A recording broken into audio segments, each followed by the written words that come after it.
empecé en la mañana platicando allá en El Paso. Por cierto, aquí veo a José. ¿Cómo estás, José? Ya estoy en el... Otro anuncio se me olvidó dar, perdón. La escuela de obreros es mañana a las 7:30.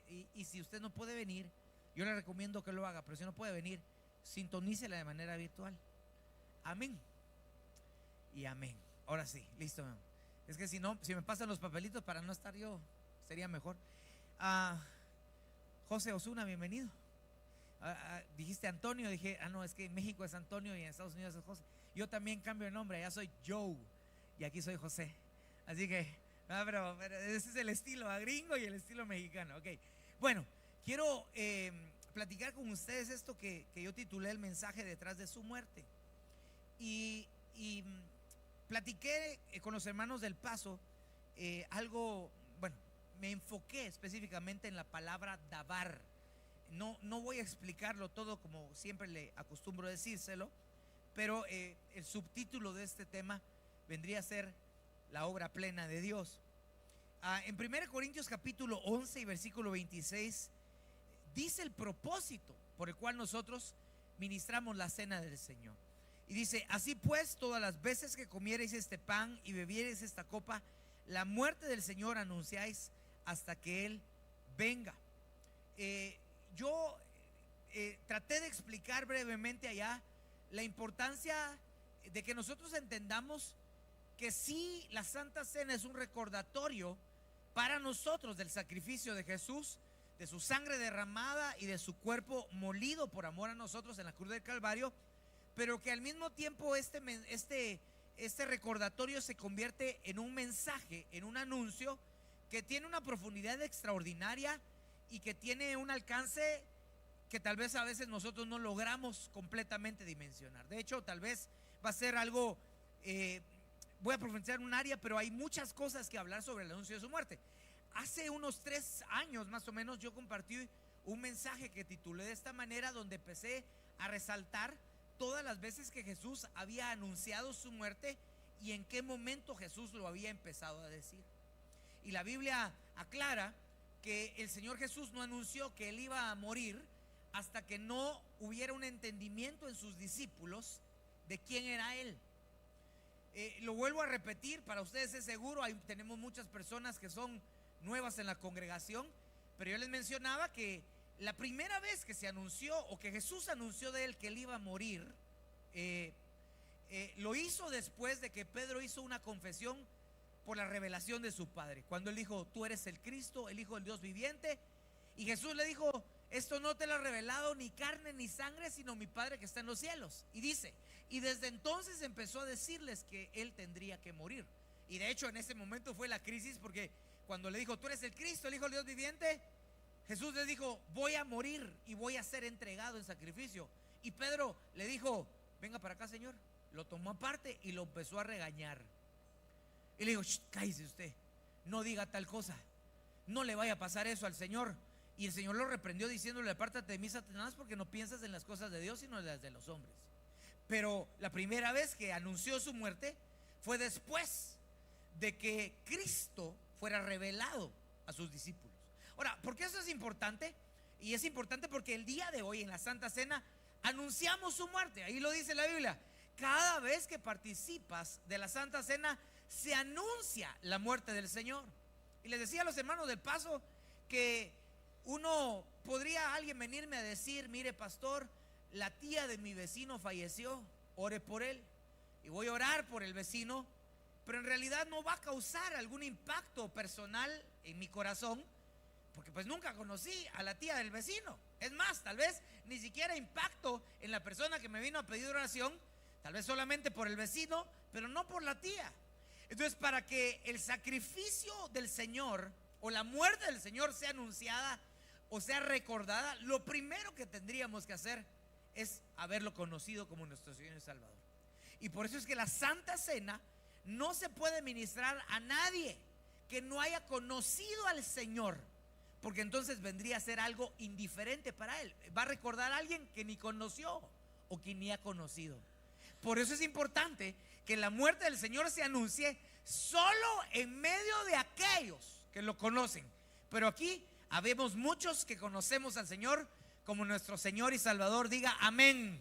Usted lo ha aceptado, lo ha reconocido. Algunos hasta lo han visto en la cruz, en sueños, en visiones. Pues es el Cristo que nos rescató. Y hoy venimos a anunciar su muerte. Pero entonces platicaba que el Señor Jesús anunció repetidas veces su muerte, pero que ahora tenemos que entender, cuando participamos de la cena, qué es lo que está pasando. ¿Qué realmente, qué es lo que se está anunciando? Y alguien me va a decir, ¿su muerte, pastor? Pues su muerte, sí. Pero ¿qué contiene la muerte? No es la muerte de cualquier persona. Es la muerte del Cordero de Dios que quita el pecado del mundo. Entonces contiene perdón. El anuncio de su muerte es un anuncio para ser perdonados. Bueno, sí. ¿Qué más contiene su muerte? El derramamiento de su sangre, que es el nuevo pacto. Entonces el anuncio de su muerte me recuerda que yo ya no estoy bajo el pacto antiguo, sino estoy bajo el pacto nuevo. Y este anuncio tiene que ser claro, porque puedo estar yo diciendo, hermanos, Cristo murió, y nosotros no entender que es lo que nos está dando a entender Él a través de ese mensaje. Todo mensaje que Dios envía, la expectativa y lo que Él espera es que llegue al destinatario y que cumpla una función. Se los explicaba a los hermanos allá. Es decir, que si a ti te hablan de la cruz, te hablan de la muerte de Jesús, pero no entiendes, el mensaje no te trajo nada para añadir o para nada positivo. Entonces es importante que nosotros sepamos que el mensaje tiene un significado. Diga conmigo, la muerte tiene un significado. El mensaje de su muerte, de acuerdo a Filipenses 2:8, fue un mensaje al Padre. ¿Por qué? Eso está ahí en Filipenses, cuando Jesús, estando en la cruz, se describe que Él fue obediente hasta la muerte y muerte de cruz. Y le decía, perdón que lo repitas, el resumen de lo que platiqué allá en poquitos minutos, pero les decía que al momento de morir, su muerte estaba dándole un mensaje al cielo. Y el mensaje es: yo soy el primogénito de los obedientes. Yo soy el primogénito de todos los demás que vienen después de mí, que van a estar dispuestos a renunciar a su voluntad para hacer la tuya, Padre. Y usted sabe la lucha que tuvo el Señor un día antes de morir, donde le dijo: Señor, si fuese posible, páseme esta copa, pero mi voluntad no se debe de hacer, sino se debe hacer la tuya. Entonces, cuando el Señor Jesús estaba muriendo, diga conmigo, anuncio de su muerte, estaba diciéndole al Padre: la obediencia empieza conmigo. El negarse a sí mismo empieza conmigo. Y por eso la Biblia dice: cualquiera que quiere ser mi discípulo, tome su cruz, niéguese a sí mismo y sígame. Porque nadie que no tiene el concepto de lo que pasó en la muerte va a lograr obedecer a Dios en lo que tiene que obedecerle. Entonces, el principio para negarte a ti mismo, no te preocupes, ya lo puso el Señor en la cruz. Y cuando Él estaba muriendo crucificado, le estaba diciendo a su Padre: Padre, me negué. Padre, no fue mi ruta, fue la tuya. Padre, obedecí hasta la muerte, y muerte de cruz. Alguien puede dar una ofrenda de palmas al Señor por eso. Así que, con todo respeto, iglesia, no se vale estar aquí sin un deseo de obedecer a Dios verdaderamente. Entonces hay que darle un mensaje al cielo. Bueno, es el anuncio de su muerte. Hoy el Señor te invita a que mueras a ti mismo para obedecer toda la voluntad de tu Padre Celestial. En Colosenses 2:15 es un mensaje a Satanás y a todas sus potestades. Porque dice la Biblia que exhibió a todas las potestades y las derrotó, triunfando sobre ellas en la cruz del Calvario. O sea que cuando anunciamos su muerte, le estamos diciendo al enemigo: enemigo, derrotado estás.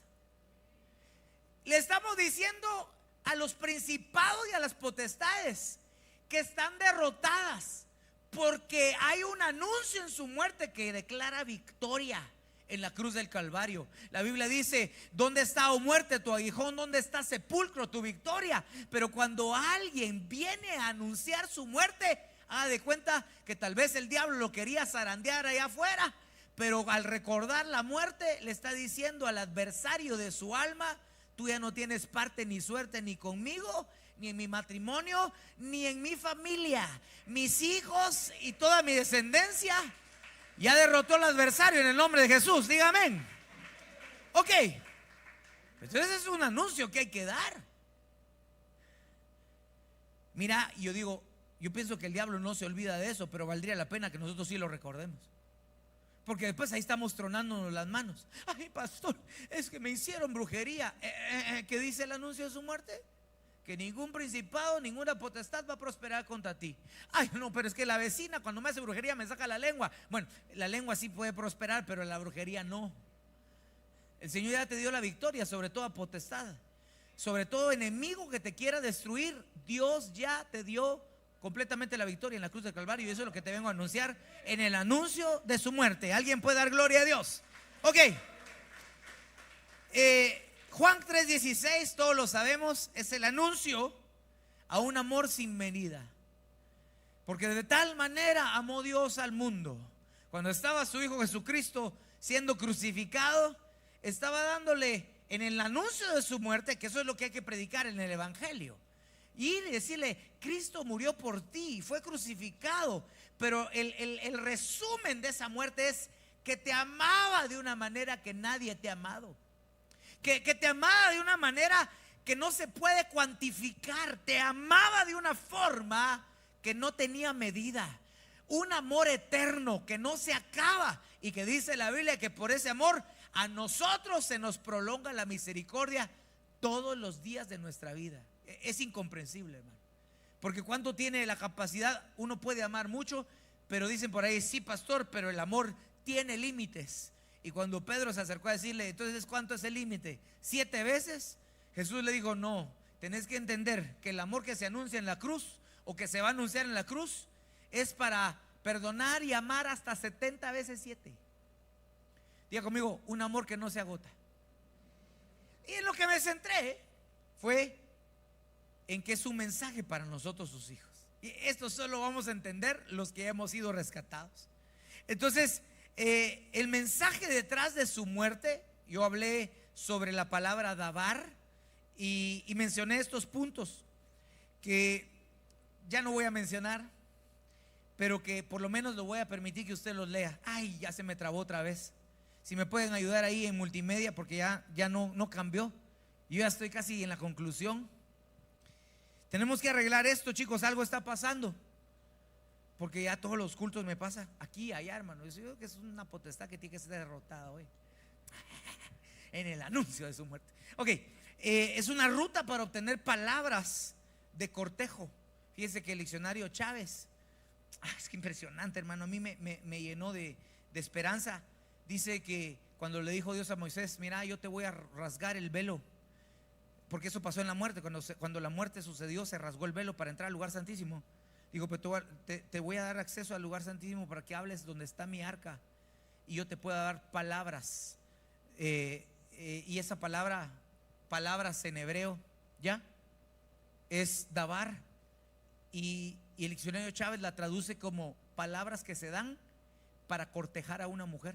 Entonces a mí me bendijo mucho, y le voy a decir por qué. Porque yo soy su pastor, y la expectativa de que usted ame a Dios como nunca antes lo ha amado, no la puedo alcanzar yo de una manera humana.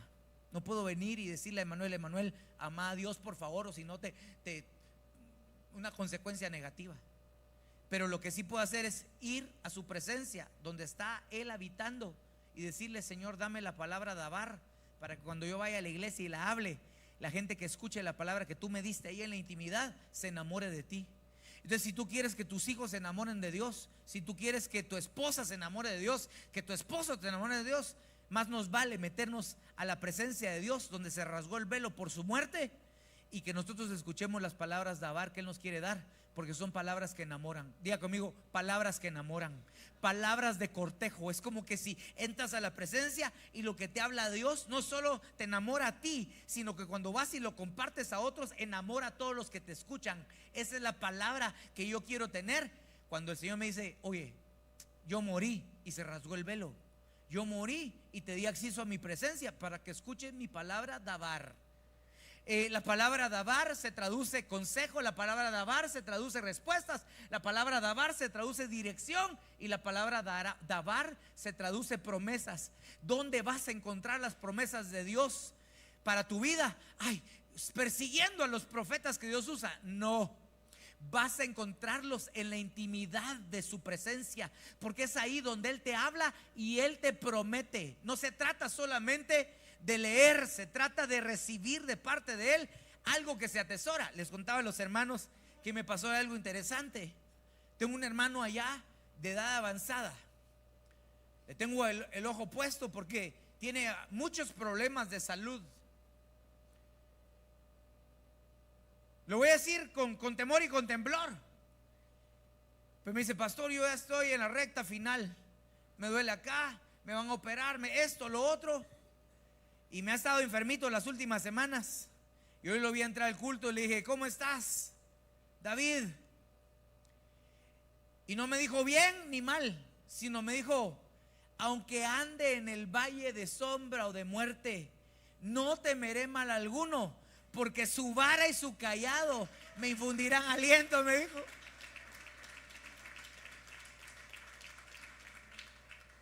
Y yo estoy bajo el cayado de Jehová, me dijo. Y no sé qué está pasando, pero lo que sí sé es que en la intimidad le dieron un dabar. Y es una promesa. Y la promesa dice: aunque estés en el valle de la sombra, yo estoy contigo. Entonces, toda palabra que sale de la boca de Dios hacia tu vida va a tener fuerza, potencia, si estás en su presencia. Si no estás en su presencia, mira, te va a entrar por acá y va a salir por acá. Ay, pastor, es que no tengo que comer. Y no dice la palabra de Dios que si buscas el reino, es una promesa, todo te será. Ay, no, pero no es, se me hace que no es cierto. Te faltó entrar a la presencia, o sea, se rasgó el velo. Tenías que, porque en su muerte dice que cuando murió, fue el verso base de allá del Paso, se rasgó el velo. Y cuando se rasga el velo, te está diciendo: ya hay una ruta para ti. Mire, voy a contar algo porque para usted le funciona, porque sé que algunos ya han escuchado las experiencias de su pastor y otros tal vez no, porque son nuevos. Pero un día tuve una discusión fuerte con un hermano. Y el hermano llegó a la iglesia, creo que se los había contado varias veces. Y yo siempre trato de entrar feliz. Espero que usted también, dígame. O sea que trato de saludar, sonreír, ¿cómo vas? Abrazar. Pues el hermano se puso bravo y se acercó conmigo y me dice: quiero hablar con usted. ¿Qué querés? Le dije. Pero no estaba bravo yo. ¿Qué quiere mi ovejita preciosa? Le dije. ¿Qué quiere mi chiquito lindo? Es que no estoy de acuerdo con su falta de respeto. ¿Por qué? Usted es el pastor y debería de entrar y postrarse ahí en el altar. Mire, postrarse en el altar para ponerse a cuentas con Dios, pero entra ahí carcajada y salude. ¿Y Dios qué? Bravo, hermano. Le dije: ¿Dios qué? ¿De qué? ¿O qué? ¿Por qué? ¿Para qué? ¿De Tim Marín de Dopingüe? No, pues es que a mí me enseñaron. Y le decía a los hermanos que el dedito vale, porque el dedito, siempre que uno va a alegar, siempre. A mí me enseñaron que cuando yo entraba a la iglesia había que ir al lugar santísimo a postrarse en la presencia del Señor, porque los que se quedan en medio están en el lugar santo y los que se sientan atrás en el atrio. O sea que Tulio aquí, versión atrio ahorita, mira. Y yo decía: ¿y eso dónde está en la Biblia? Así me dijeron a mí, pero estaba molesto.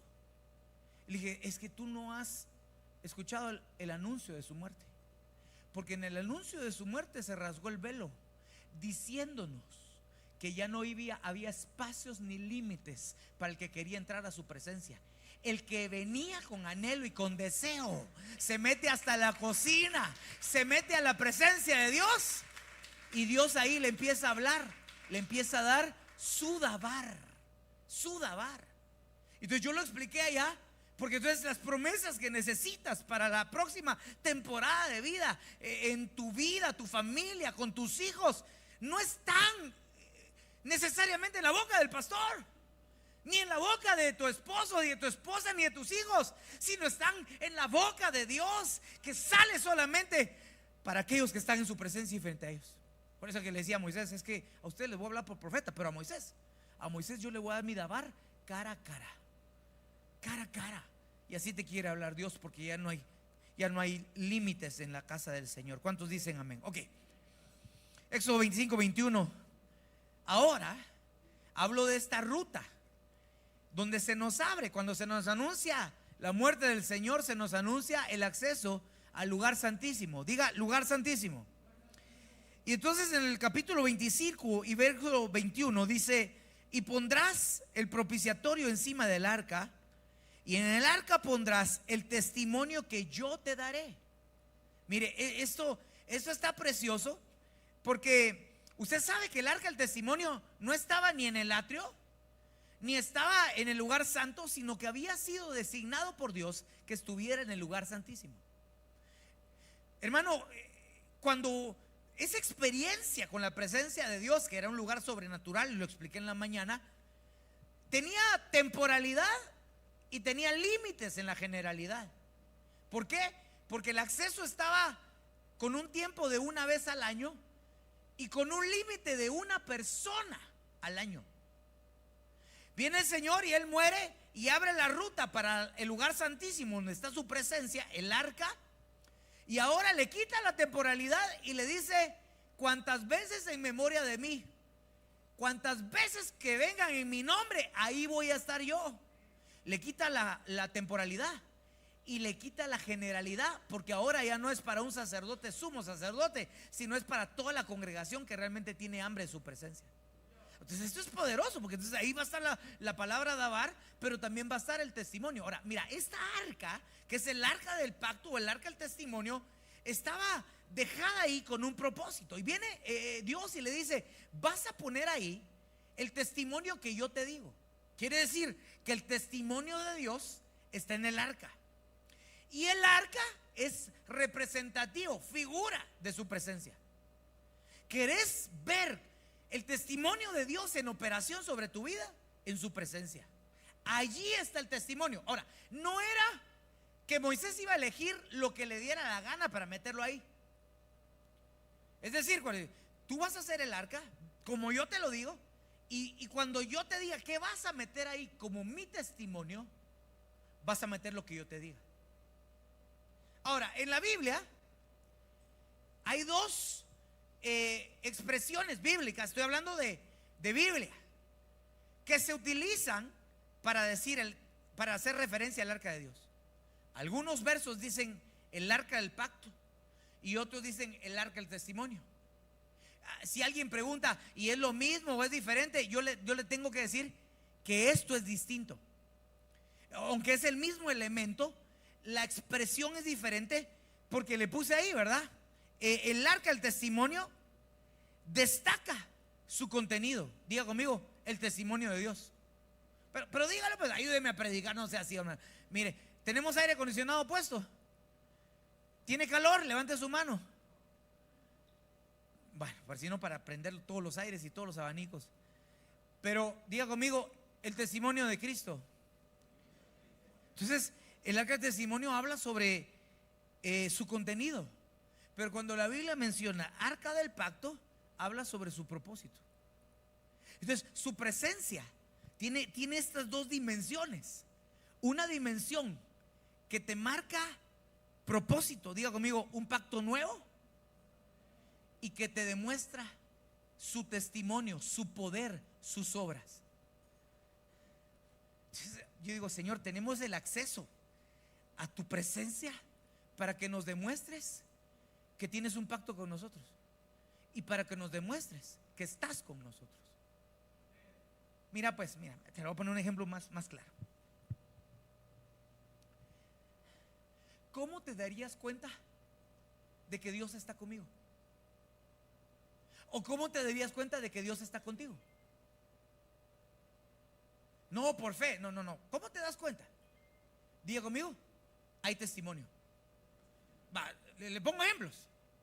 Viene y le dice Dios a Josué: así como estuve con Moisés, así estaré contigo. Entonces, Moisés fue un hombre que Dios estuvo con él todo el tiempo. ¿Qué hizo? Diga conmigo, abrió el mar. ¿Qué hizo? Extendió la vara y cayeron plagas y Dios lo respaldó. ¿Qué hizo? subió un monte cuando peleaban contra Amalek y subiendo las manos ganaban.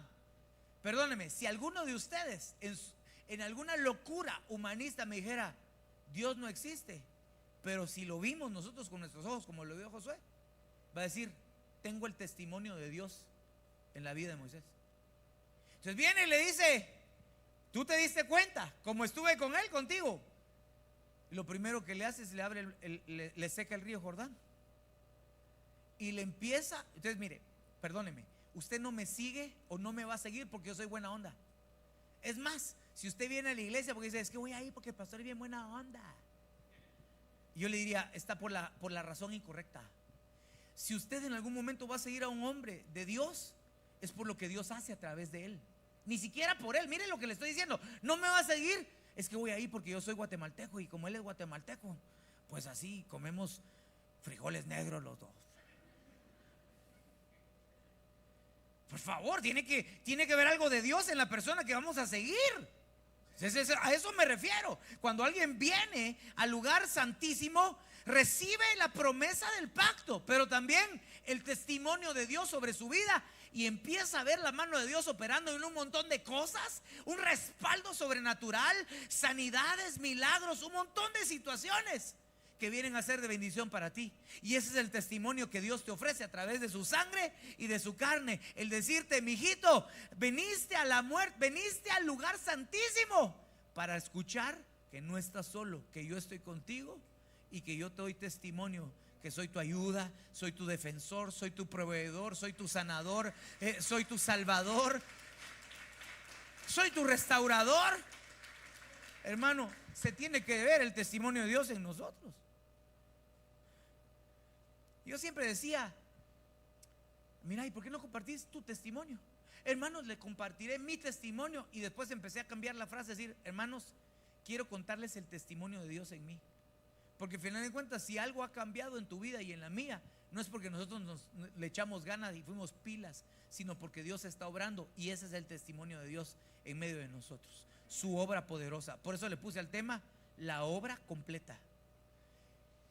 Ay Dios, yo me entiendo, no sé si me están a entender, pero espero no hacerlo bolas. Va a decir, pastor, no, en el nombre de Jesús, que venga un espíritu de entendimiento. Entonces, Éxodo 25:21 dice, pondrás el propiciatorio encima del arca, y en el arca pondrás el testimonio que yo te daré. Ok, me voy a ir a Hebreos, porque en Hebreos está el resumen del testimonio que él quiso poner ahí. Repito, no fue el antojo de Moisés, sino que Dios le empezaba a decir, mira, en mi testimonio poneme esto, y en mi testimonio, y así dice la Biblia, tráelo al testimonio, esto tráelo al testimonio, y esto tráelo a mi testimonio, y esto otro tráelo al testimonio. Y la fotografía final del testimonio de Dios, que está en su presencia, diga en su presencia, está en Hebreos capítulo 9, versículo 3 y versículo 4. Vamos a enumerar rápidamente. ¿Está conmigo? Diga amén. Y detrás del segundo velo había un tabernáculo llamado el lugar santísimo. Es lo que estamos hablando. Diga conmigo, tengo ruta para allí. Diga, tengo ruta abierta. Ruta abierta. Y dice, el cual tenía el altar de oro, que era el recipiente que contenía todo lo que te voy a mencionar. Y dice, el arca del pacto cubierta de toda de oro, en la cual había una urna de oro que contenía el maná, número 1. La vara de Aarón que retoñó, número 2. Y las tablas del pacto, número 3. Estas tres cosas, por voluntad de Dios, constituían el testimonio de Dios en su presencia. ¿Está aquí? Estas tres cosas representaban el testimonio de Dios en el arca del testimonio, el arca de su presencia. Y entonces yo quisiera pincelear rapidito el primer elemento. Ahora, yo decidí tomarlo de manera cronológica porque tiene sentido. Es decir, los tres elementos del testimonio, del arca del testimonio, no se metieron el mismo día, sino cronológicamente fue primero uno, después otro, y el último fue la vara que reverdeció de Aarón. Y tiene un sentido poderoso para nosotros como cristianos. Ya después le voy a aterrizar a dónde quiero llegar a ministrar esto, pero escuche pues, De acuerdo al orden cronológico, en Éxodo capítulo 16, lo primero que fue destinado para el testimonio fue el maná. Lo vamos a leer. Entonces dijo Moisés a Aarón: toma una vasija y pon en ella un gomer lleno de maná. Colócalo delante del Señor a fin de guardarlo para vuestras generaciones. Tal como el Señor ordenó a Moisés, así lo colocó Aarón delante del testimonio para que fuera guardado. Ahora, eso es extraordinario, porque usted sabe que el maná se echaba a perder en un día. El único que duraba 2 días era el maná del viernes, que era antes de empezar Sabbat, donde ellos tomaban doble porción. Pero todos los demás, si lo dejabas para un día extra, el maná se podría y se llenaba de gusanos. Sin embargo, viene y le dice: en mi testimonio vas a guardar un maná. Pero la misma atmósfera de su presencia hacía que ese maná no se pudriera. Era un gomer, una vasija de la medida de un gomer de maná, que se guardaba en el arca del pacto, y que Dios decidió que fuera lo primero que hubiera como testimonio en su presencia. Diga conmigo: el maná. Ok, ahí va. Para mí suena un poquito impresionante, porque cuando el Señor anuncia en Juan capítulo 6 sobre la Santa Cena, yo se lo he dicho que ahí fue donde muchos de sus discípulos lo dejaron de seguir. Él dijo: yo soy el pan vivo que descendió del cielo. Pero pues esa expresión no tiene mucho valor si no leemos lo que sigue después de eso. Porque les dice a ellos: sus padres comieron el maná en el desierto, y que Dios les mandó en el desierto. Pero el que come mi carne tiene vida en él. Entonces, digamos, él se relaciona con el maná de Dios, con el pan que desciende del cielo. ¿Y por qué lo pongo de primero? ¿Por qué lo puso de primero, Pastor José Carlos? Porque, hermano, si alguien quiere conocer el testimonio de Dios, lo primero que tendría que hacer es comer el maná. ¿Y qué es el maná, pastor? Es Cristo mismo. Lo primero que tendría que hacer, mira, te preguntas y decís: es que ¿por qué mi vida no cambia? ¿Por qué no veo una obra completa en mí? ¿Por qué sigo siendo el mismo? Porque no has comido el maná. Porque la vida Zoe entra al hombre después de comer el pan. La Biblia dice: el que come mi carne, el que come el pan que yo le doy, nunca tendrá hambre y tendrá vida eterna, dice la palabra del Señor. Lea todo el capítulo 6. ¿Qué es lo que le quiero decir? Nunca vamos a ver el testimonio de Dios en nosotros si no le abrimos nuestro corazón al Señor. Hermano, por favor, escúchame pues. Es decirle a Dios: Señor, te necesito adentro de mí. Te necesito, mira, las 3 cosas: conmigo, en mí y sobre mí. Pero yo no puedo seguir caminando si no me atrevo a comer del maná. Pero aquí está el asunto trompudo, dirían mis papás allá en Guatemala. Y es que el maná no está ahí en la fuente, miren, ese muro llorón, o como le digo yo de cariño, el muro quebrantado. El maná no está cuando enciendes la tele y ves The Chosen. Está bien, mírala, va. El maná no está en la última serie de Netflix. ¿Dónde está el maná? ¿El testimonio dónde está? Diga conmigo: en su presencia, en el arca del testimonio. Entonces, fíjate, queremos que nuestra vida empiece a cambiar. Imposible si Jesús no está ahí. Pero Jesús no está porque no hemos buscado en su presencia. Y como no buscamos su presencia, nuestra vida sigue igual. Mire, la semana pasada se lo expliqué un poquito más claro, y le decía: lo que nos cambia a nosotros no es el tiempo que estamos dentro de una congregación. Tengo 30 años de ser cristiano, pastor. Y yo le decía: dime cuánto has cambiado. Muéstrame el testimonio de Cristo en tu vida. Yo le conté, no sé si lo conté aquí o en El Paso, que tuve un amigo, porque yo crecí bajo una cultura de cristianismo, hermano, donde el ir a la iglesia era la costumbre, y el tener devocionales evangélicos era la costumbre en la escuela, porque en la escuela que yo estudié toda mi vida fue cristiana, evangélica. Escuela experimental cristiana, el verbo número 2. Cristiana.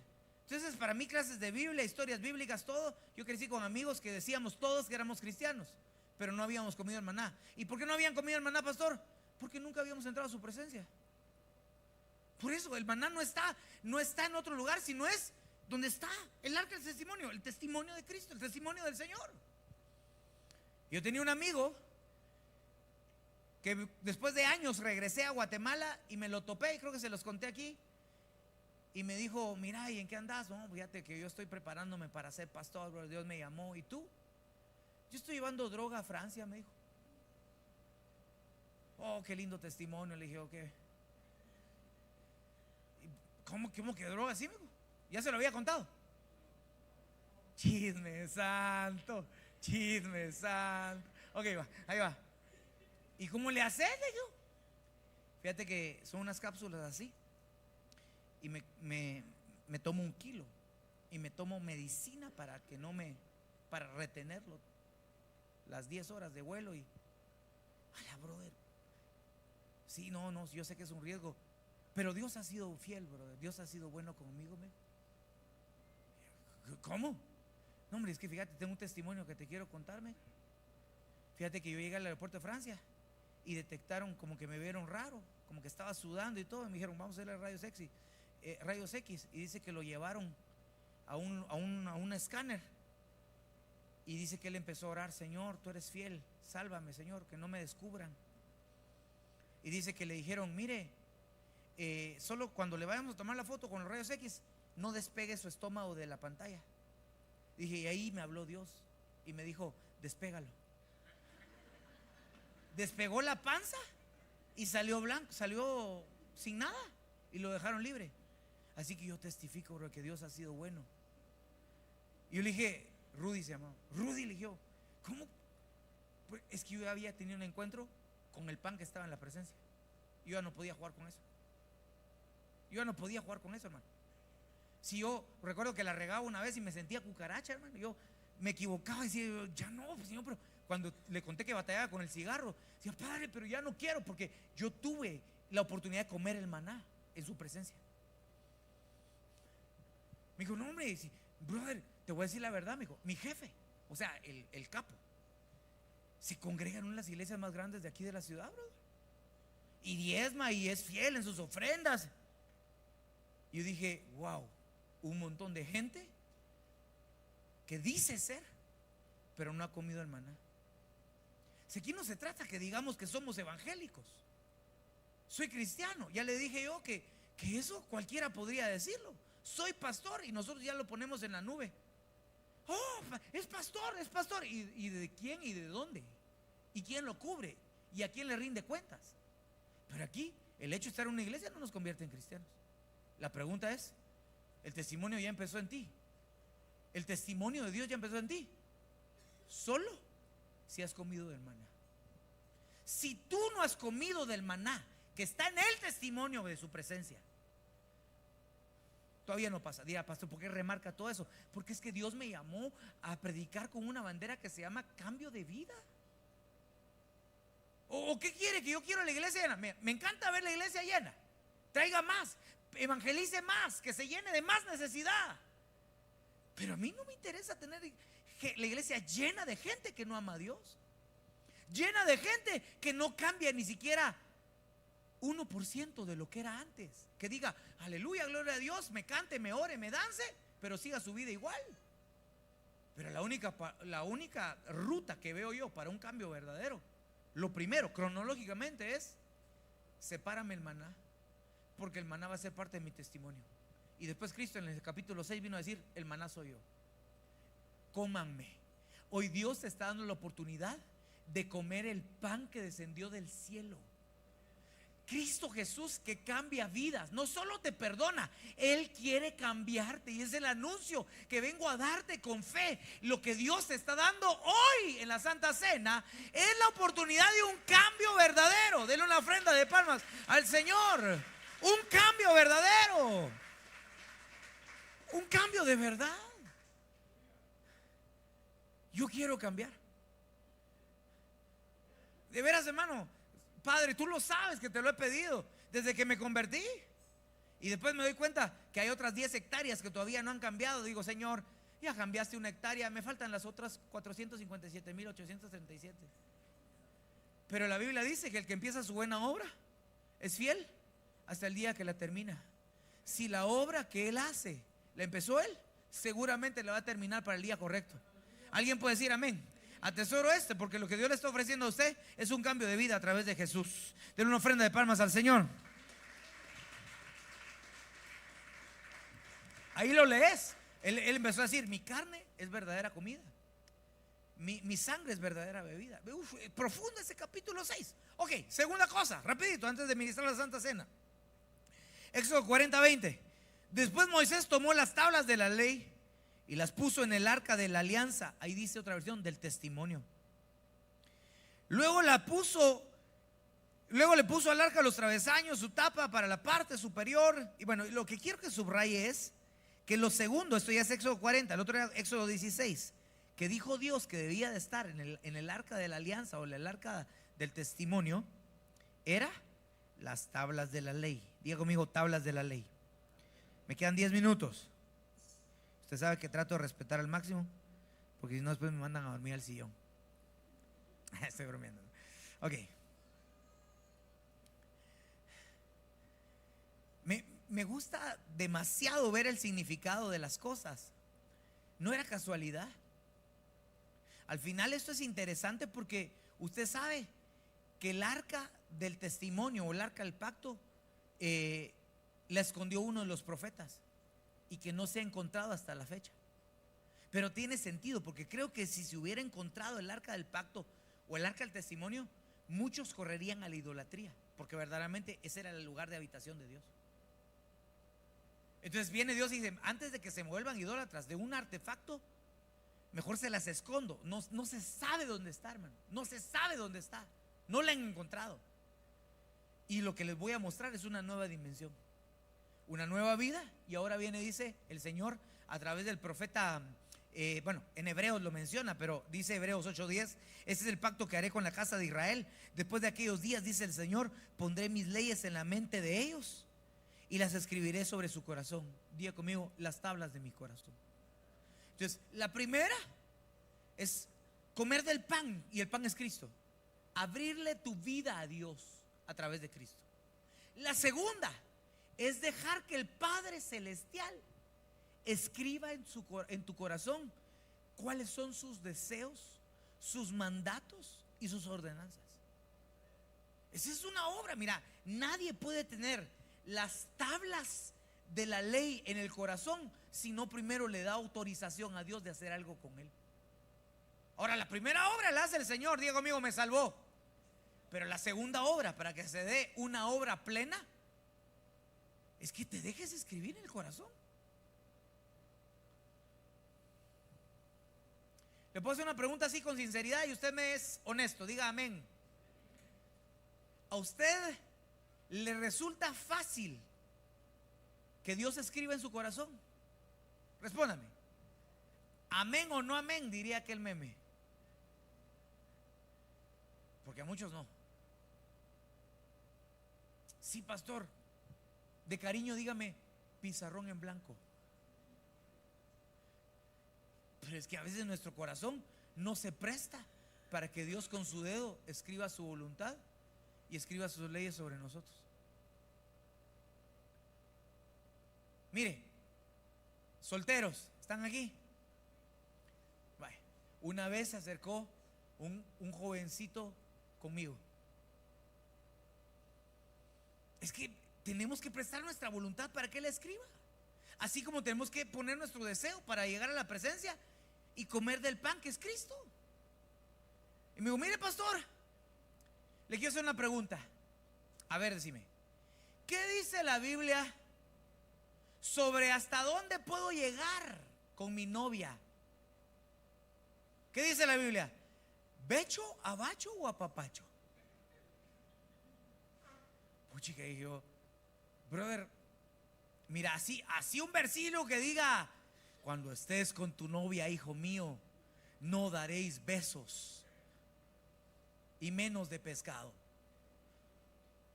Pues no hay, brother. Y entonces, ¿qué es permitido? Y es que ahí es donde uno dice que sea Dios el que ponga su ley. Mira, Eligio, yo lo que te recomiendo es que no estés a solas con ella. ¿Y por qué, pastor? ¿Dónde dice? A todo lo que le dije no, quería Biblia. Le hubiera dicho, brother, besátela, abrazátela. Me hubiera dicho amén. A eso le pone fe. Pero a todo lo que le dije, no, no, no, no, quería Biblia, hermano. Hasta que le dije yo, mira, ya no me preguntes, porque lo que estás buscando es la ruta para pecar. Ya no me preguntes, porque esto ya veo yo que a todos me decís que no. Pero si estoy a solas y mis papás están en la otra habitación, pero y no sé qué, buscando la ruta de escape, hermano. Y le dije, mira, la Biblia dice que si tú le das permiso a Dios, Él se compromete a escribir la ley en tu corazón. Así que ya no me preguntes a mí, pregúntale a Dios. Y le volteé el pelo así mismo. Porque tenía pelo todavía en ese entonces, ¿vale? Todavía tenía mi greña bien puesta, ¿vale? Preguntarle a Dios. Me di la vuelta y me fui bravo, hermano. Y ahora, ¿por qué pone ese ejemplo el pastor José Carlos? Porque no nos prestamos para que Él escriba. No, ni nos interesa saber qué quiere poner acá. Desconocemos sus mandamientos, pero no porque Él no pueda escribirlos en tu corazón, sino porque tú no quieres escuchar. Dice la Biblia que el Señor le mandaba profetas a Israel constantemente, y ellos testarudamente decían, no iremos. O oiga la voz de Dios, no queremos. Y respondían de esa manera, porque el corazón del hombre se rebela contra la voluntad y contra los deseos de Dios. Pero lo que la palabra de Dios dice es que cuando alguien entra a su presencia, en su presencia, Él empieza a escribir qué es lo correcto y qué es lo incorrecto, qué es lo bueno y qué es lo malo. ¿Sabe cuál es la brújula más orientada en este tiempo? Por favor, no voy a decir la predicación del pastor José Carlos, la doctrina de Benecer. No, la voz de Dios y su dedo escribiendo en nuestros corazones. Porque estamos viviendo un tiempo donde a lo malo se le llama bueno y a lo bueno se le llama malo. Y muchos cristianos están cayendo en ese juego. ¿Y sabe por qué? Porque no aceptan la invitación a venir a su presencia. Entonces, mire, pues, hay una ruta abierta. Diga, anuncio de su muerte. Hay una ruta abierta. ¿Para qué? Para conocer a Jesús. ¿Y para qué? Para que estando en su presencia, la ruta abierta a su presencia, Dios escriba su ley, sus mandamientos y sus ordenanzas en tu corazón, y tú sepas distinguir entre lo bueno y lo malo. No te desvíes ni a derecha ni a izquierda, para que tú aprendas a obedecer su ley y sus mandamientos. No los que yo pongo aquí, sino los que Dios ha escrito. Así hay un montón de preguntas que uno hace. Pero es que, y escuchar música secular es pecado. ¿Y dónde dice en la Biblia? Y tomarse una copita de vino es pecado. ¿Y dónde dice en la Biblia? Hermano, mire, yo lo que les digo es, solo en su presencia vas a saber distinguir entre norte y sur, este o oeste, y entre lo bueno y lo malo. Ok, mira, diga conmigo, la obra del Padre en mí es su ley. Y ahora, por último, y mis hermanos de la alabanza se pueden preparar, Números 17:10 dice: pero el Señor dijo a Moisés, vuelve a poner la vara de Aarón delante del testimonio. Otra vez. Se da cuenta que él eligió lo que tenía que estar ahí. Esto ya fue en Números 17:10. Después de una rebelión terrible, donde Coré dice que se rebeló en contra del sacerdote que Dios había elegido, que era Aarón. Entonces viene el Señor y dice: ponme todas las varas de todos los sacerdotes y todos los que dicen que yo puedo hablar a través de ellos, y yo voy a hacer reverdecer una vara para demostrar a quién voy a respaldar espiritualmente. Después, a la mañana siguiente, pusieron todos sus varas, y la vara que había reverdecido por obra de Dios, por obra divina, fue la vara de Aarón. Diga, vara de Aarón. Y dice: y Moisés, mira, ya tenés ahí el maná. Diga conmigo, la obra de Cristo. Ya tenés ahí mi ley, la obra del Padre. Ahora quiero que pongas la vara que reverdeció, la obra del Espíritu Santo. Por eso que le puse al tema la obra plena. Ponémela, metela en el arca también, para que la gente vea que a través de mi presencia yo puedo hacer reverdecer lo que está seco. Para que la gente vea que a través de mi presencia yo puedo darle vida a lo que está muerto. Yo puedo darle aspecto, forma a lo que ya no sirve. Hermano, a mí me impresiona cómo quedó guardado para testimonio. Diga testimonio. Y le dice, ¿sabes qué? También la vara que reverdeció, ponela en mi testimonio para que la gente vea lo que yo soy capaz de hacer. La obra del Espíritu Santo en nosotros, hermano, es poderosa. Porque al final de cuentas nosotros somos hojas o palos secos sin Dios. Secos. Mire, somos como aquella zarza en el desierto que no sirve para nada, pero cuando el fuego de Dios le cae, no se consume y empieza a salir una voz de nosotros, y es Dios.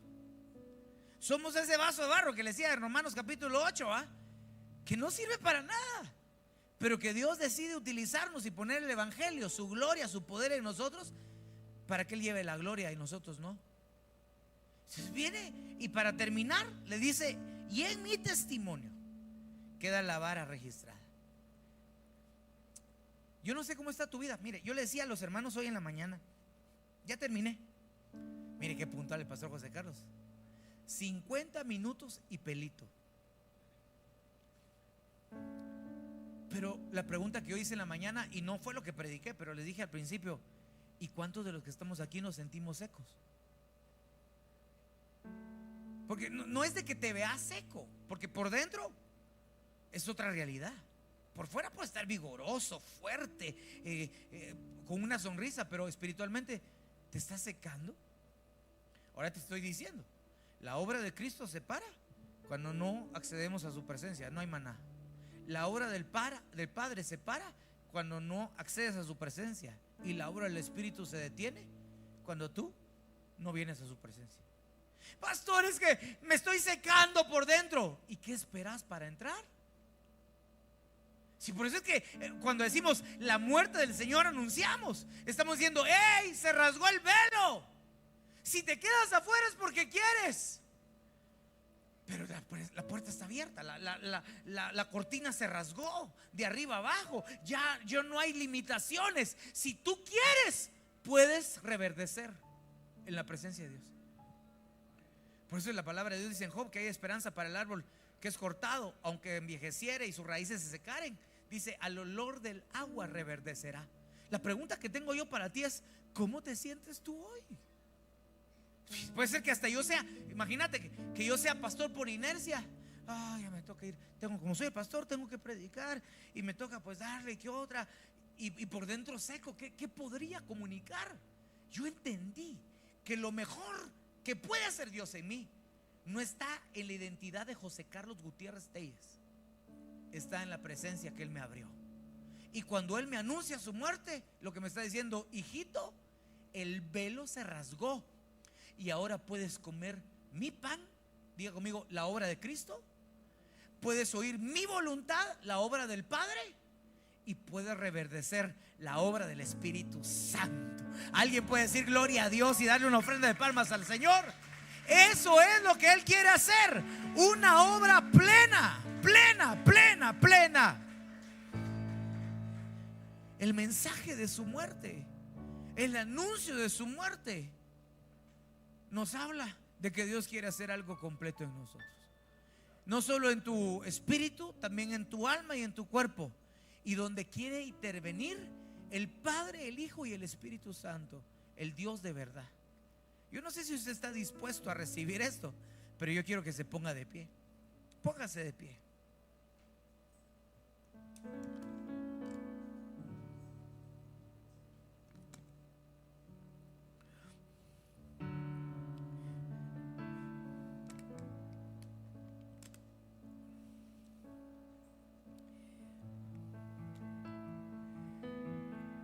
Hoy tal vez, mira, voy a hacer algo. Te estoy dando un anuncio. Cristo murió. Iglesia, oiga por favor, te estoy dando un anuncio. Cristo murió y resucitó, pero la Santa Cena es el anuncio de su muerte. Cristo murió. ¿Qué quiere decir, Pastor José Carlos? Que si no le has entregado tu vida a Cristo, se lo tienes que entregar hoy. Esto no es religión, mucha. No es cristiano nací, cristiano me muero. como lo decían nuestros ancestros en la religión tradicional. No es, mis ancestros fueron cristianos de abolengo. Esto es, si ya comimos el pan y el pan está en su presencia. Cristo murió y se abrió la ruta. Mis hermanos de los elementos pueden tomar los elementos para repartirlos. Si tú no le has abierto el corazón a Cristo, hoy es tu oportunidad. Si tú no has comido nunca de este pan, aunque hayas venido a la iglesia 20 años, pero nunca has comido de este pan que te sacia verdaderamente el hambre, hoy es tu oportunidad. Hoy quiero dar la oportunidad para aquellos que no conocen a Jesús como Salvador y Señor, para que lo hagan. También quiero dar la oportunidad para que aquel que sea apartado se reconcilie con Dios hoy a través de Jesús. Si alguien puede cerrar sus ojitos y decir con sus ojos cerrados: yo te recibo en mi corazón y yo me reconcilio contigo, hágalo en este momento. Este es el momento. Yo quiero el pan. En tu presencia yo comeré el pan. En tu presencia yo disfrutaré de ti, porque yo quiero que la obra empiece. Si he estado perdiendo el tiempo por muchos días, yo quiero activar hoy tu obra, Señor Jesucristo. ¿Estén listos ahí? Hoy quiero ministrar la obra del Padre. Diga ahí en su lugar: escribe tu ley en mi corazón. Dígalo, iglesia, vamos, que se oiga su voz. Dígalo: escribe tu ley en mi corazón. Quiero no seguir la ley de donde yo crecí o donde me están enseñando. Quiero seguir la ley de Dios, la que tú escribes con tu mano en mi corazón. Y diga: quiero la obra de tu Espíritu Santo para que me haga reverdecer. Vamos, dígalo, iglesia. Diga: quiero la obra de tu Espíritu Santo para reverdecer. Quiero la obra de tu Espíritu Santo. Mientras cantamos al Señor, aprovecha a ponerte a cuentas con Dios hoy y decirle: Señor, yo me arrepiento, me pongo a cuentas contigo, vuelvo al pacto que hicimos. Espíritu Santo, derrámate sobre mí para encenderme otra vez en fuego, para poder avivar en mí lo que tal vez yo apagué. Vuelve, Espíritu de Dios, a hacer tu obra.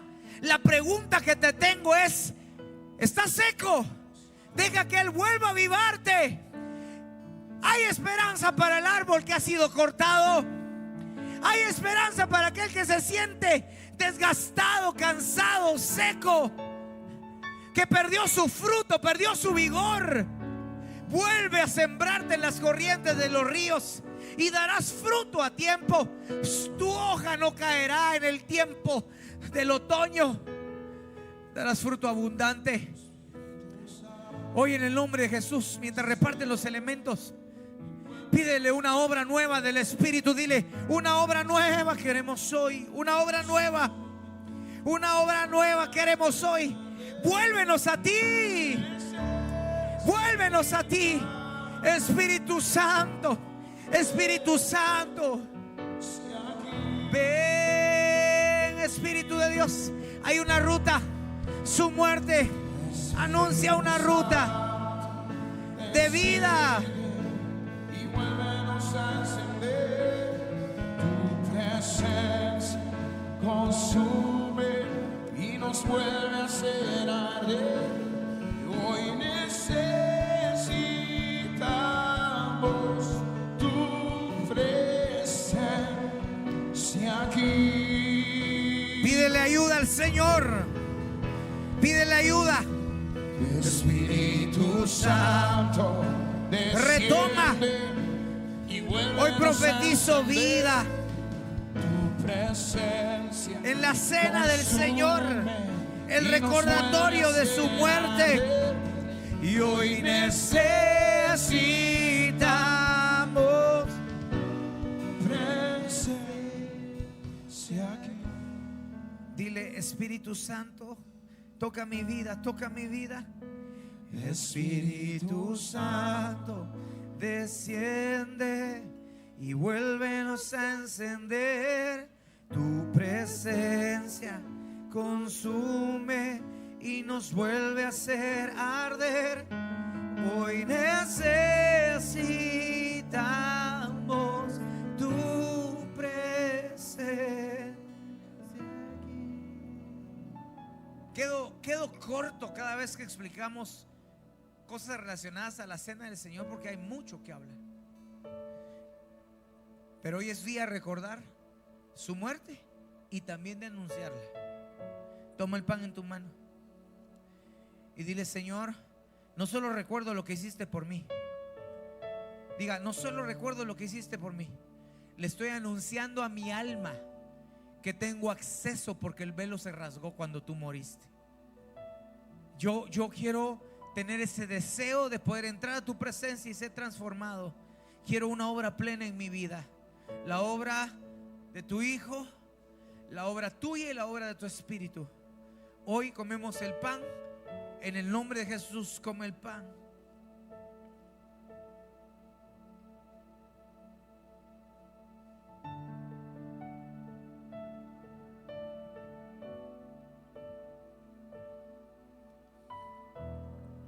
Dele gracias al Señor. Tomamos la copa del nuevo pacto en su sangre, recordando que por su sangre hemos sido redimidos para Dios, y por su sangre se renueva un pacto para nosotros, recordando que el derramamiento de su sangre nos compró, recordando que el derramamiento de sangre nos limpió y nos perdonó de todo pecado. En su presencia, toma la copa.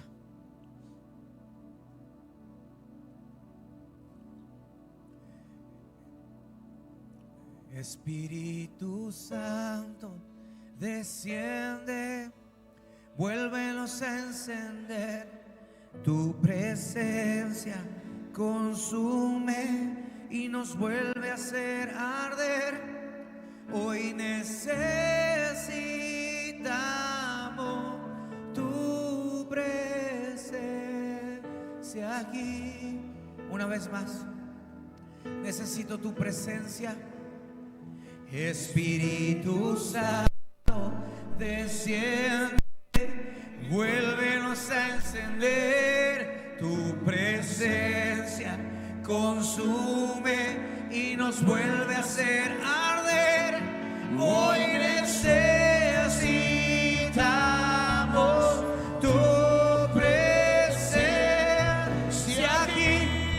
Una vez más, díselo: Espíritu de Dios. Espíritu Santo, desciende y vuélvenos a encender. Tu presencia. Renovamos pacto. Entramos a su presencia.